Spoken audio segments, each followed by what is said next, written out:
Oi, pessoal. Aqui é a Letícia Shin, do Terapia no Japão. Eu sou uma psicóloga brasileira morando no Japão. E hoje nós vamos conversar sobre a mãe, né? Nesse Dia das Mães, uma data tão especial, tão marcante, né, para muita gente, para a maioria das pessoas. É uma data que não passa assim, em branco, não é um dia qualquer. É o Dia das Mães, né? E mobiliza o mundo inteiro a pensar nesta função, né? Em psicanálise nós falamos em função materna, que é aquela pessoa que desempenha, né, este papel do cuidado, do amparo, do colo, do aconchego, do acalanto. A pessoa que nos apresenta ao mundo em doses homeopáticas, que nos ensinou muitas vezes o que é o afeto. O nosso primeiro amor é a mãe. E quando a gente fala em função materna, quem desempenhou esse papel de cuidado, em muitas histórias, né, não foi a mãe.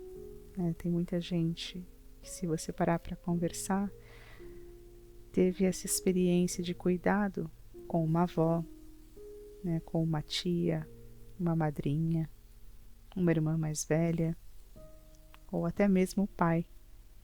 Muitos pais que são sozinhos, que fizeram esse papel. Mas, de maneira geral, eu vou falar do feminino, né, da mãe em si, mas serve para a função materna, para quem teve essa experiência de ter sido cuidado por alguém. E nesse vídeo tão especial eu quero começar com as palavras de uma psicanalista de São Paulo, que eu gosto muito, que eu admiro muito, acho que eu sou uma das fãs número 1, que ela deve ter um monte de fãs número 1, que é a Débora Damasceno, da Escola de Psicanálise de São Paulo.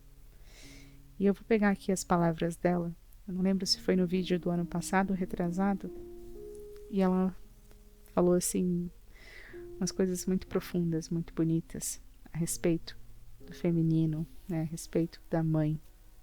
E ela diz assim: mãe é o seu primeiro meio ambiente. Mãe é a sua primeira experiência social.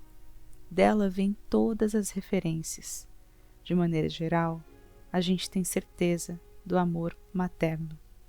A gente só consegue brigar com quem temos certeza do amor, certeza que ama. A gente nunca discute com gente que negocia amor. Pessoa que negocia amor, você fica tentando seduzir, porque você não quer perder. Mas a mãe, você pode ir lá, briga e chora, diz que ela não é suficiente, e se ela for sua mãe, ela volta. Ela vai te xingar, vai brigar, mas ela te cuida, ela não te abandona. Isso é característica de mãe. E aí ela fala da mãe dela e tal.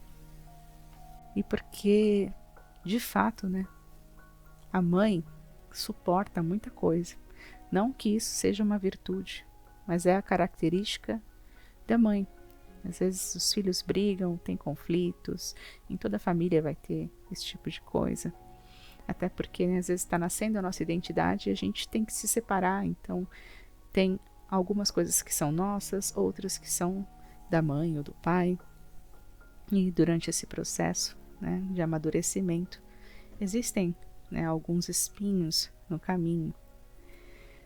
Mas a ligação que existe, né, a profundidade que existe na relação com a mãe é uma coisa que é para sempre.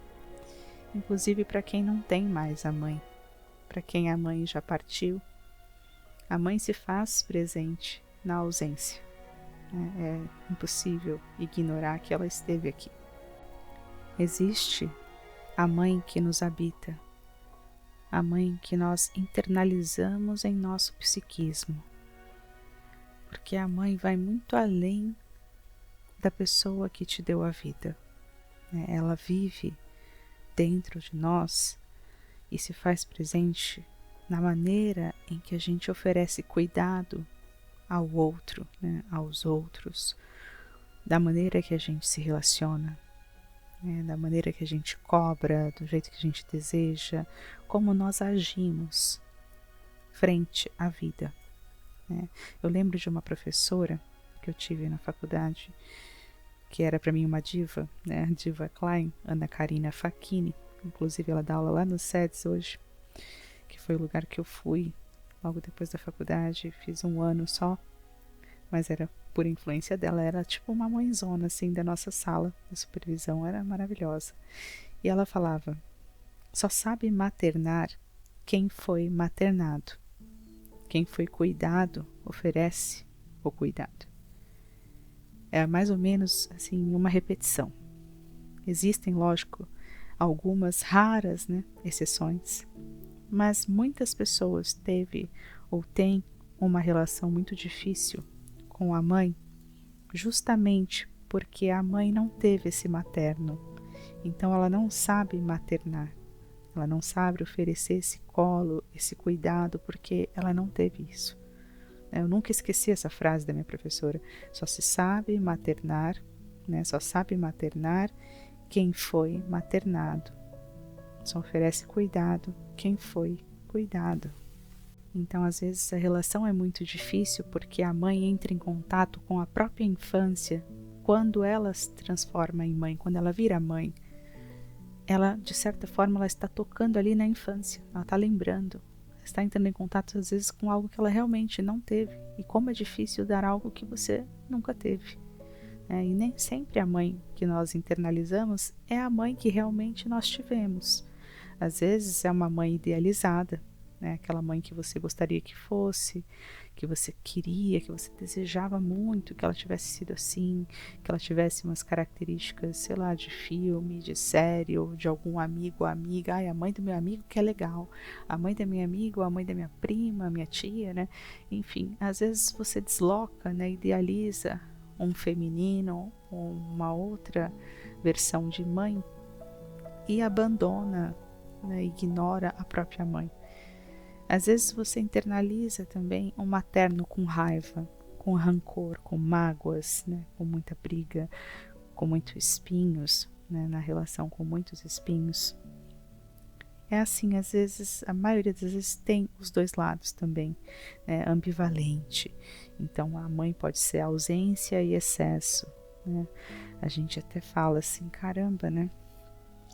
Para quem teve mãe demais, né? Minha mãe amava demais, até sufocava. Essa é a mãe excesso, né? A mãe do neurótico obsessivo, né? A mãe que ama demais, que sufoca. E mãe, às vezes, também de um depressivo. Um dia a gente vai falar mais sobre isso, porque é a mãe que atropela o filho, às vezes, né? Que o outro não tem como aparecer, né? Como desenvolver, porque a mãe faz tudo por ele, a mãe toma a frente de tudo, e às vezes isso pode silenciar o sujeito.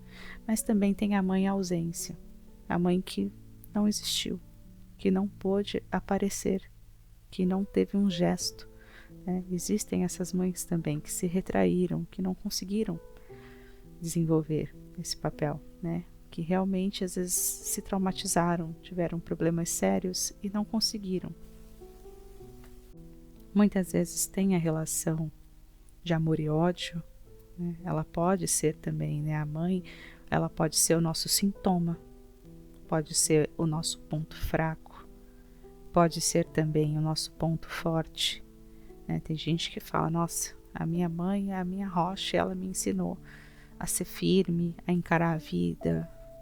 Outros que falam, não, minha mãe é ponto fraco. Se eu falar certas coisas para minha mãe, ela vai desabar comigo, não vai dar certo, não posso falar que vou fazer uma cirurgia, que vou fazer alguma coisa, eu tenho que contar depois, não vou falar que eu vou ter meu bebê, eu tenho que falar só depois que o neném nascer. Então, assim, tem diferentes tipos de mãe, né? Diferentes, tem a mãe ponto forte, ponto fraco, e não existe certo e errado. O que existe são mundos possíveis. Muitas vezes você luta uma vida inteira para não ser igual à sua mãe, para não repetir, né? Só que o fato de você ficar preso a isso, eu não serei igual a ela, não serei, eu não serei, isso já te deixa preso à ideia dela, né? Você já está preso na mãe, justamente por não querer ser igual. Então é muito importante o quê? Quebrar, né? Desmontar, retirar do psiquismo. A primeira coisa é retirar essa mãe idealizada. essa mãe que não existe, que é a mãe perfeita, né? A mãe que não sofre, a mãe que não falha, né? A mãe que só dá amor, carinho, e que não é mulher, que não tem desejo, que não tem saudade, que não tem defeitos. Como assim, né? Uma mãe que não falha não existe. Então, retirar do psiquismo essa mãe idealizada para que você consiga construir um caminho com a mãe real, isso é assim, nota 10, né? Isso é o que todos nós pensamos quando começa um processo de terapia.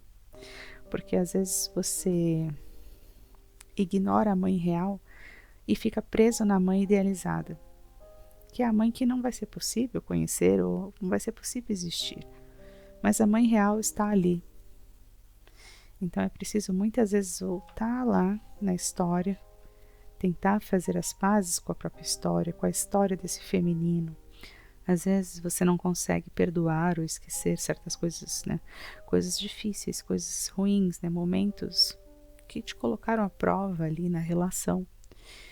Mas o que você pode tentar fazer é começar a diminuir o peso, o impacto, né? O peso que tudo isso tem, de tudo isso que passou em cima de você, né? Tirar esse peso, não carregar mais, não alimentar mais essas coisas que não contribuem, que não facilitam a vida, né? Que não mudam a história de vocês. Então, é importante pensar em retirar, né, a mãe idealizada do cenário ali. Não é essa mãe que realmente eu nunca terei, não é essa mãe que eu tenho. Então eu vou encarar, né? Eu vou realmente olhar para a mãe que eu tenho, a mãe que foi possível na minha história. E será que eu consigo construir um caminho com ela? Será que eu consigo recomeçar? Será que eu consigo ser um pouco mais paciente? Será que eu consigo transformar, né, a minha percepção de tudo? Ressignificar, né, a minha relação com a mãe, né? Deixar a mãe real na minha vida, né? Deixar essa mãe existir, permitir que ela seja amada apesar dos defeitos, porque eu também tenho muitos. Isso sim pode mudar a sua vida, pode transformar, né, a relação. Bom, e agora para fazer como a Débora Damasceno, né, quando ela falou da mãe, agora eu vou falar também da minha mãe, porque além da psicóloga, né, antes de ser psicóloga, existe uma pessoa que é a Letícia, né? Existe a Letícia sujeito, né? Pessoa, ser humano. E minha relação com minha mãe é muito especial. Nem todo mundo entende, né, os apelidos entre mães e filhos, pais e filhos. Mas eu vou colocar uma imagem agora de um Fusca passando. É um Fuscão preto, ele vai estar passando em Enoshima, lá onde eu gravei no Enoden. E esse é o apelido, né, que eu chamo a minha mãe. Dificilmente eu chamo minha mãe de mãe. E é assim que funciona. Eu até brinco com ela que se eu morrer primeiro, fala assim, se alguém vier com uma cartinha para você, né, falando que é uma psicografia, uma carta da sua filha, alguma coisa assim, cuidado. Se vier falando, querida mãezinha, mamãe querida, alguma coisa assim de mãe, você sabe que não sou eu. Porque o que eu diria é Fuscão, Fuscãozinha. Não tem como ser diferente, né? Sempre vai ser a minha Fuscão. Então eu quero te dizer muito obrigada, né, por ter sido o meu transporte celestial há 39 anos, né? O meu primeiro amor neste mundo, por ter me ensinado a oferecer cuidado para as pessoas. Tudo que eu sei hoje começou com você, que foi a primeira pessoa a acreditar em mim, a ter orgulho de quem eu sou. Obrigada por ter me apresentado o mar. Eu não lembro deste dia, mas a foto que eu tenho não me deixa esquecer. O mar simboliza para a psicanálise, né, o materno, o útero da mãe. Por isso a gente se acalma quando a gente está na água. Muitas vezes dá uma sensação de paz, é reconfortante. O meu feminino, ele começou com a minha mãe, passou pelas minhas avós, tias, professoras, mas a minha mãe foi e é, né, a peça fundamental, a minha base fundamental para eu ser quem eu sou. E hoje eu quero desejar um feliz Dia das Mães para todas vocês que oferecem cuidado, proteção, amor e limites aos filhos, né? Mãe também é limite, mãe também é contorno, né? Mãe também é castração, também nos coloca ali até onde a gente pode ir, né? Não é só amor, a mãe coloca limites e a gente tem que aprender a amar a mãe real, a mãe que nós temos, a mãe que foi possível. Não importa a distância, só importa o afeto, o que é real, aquilo que ninguém pode tirar, que foi construído. Te amo muito, Fuscão. Se cuida aí no Brasil.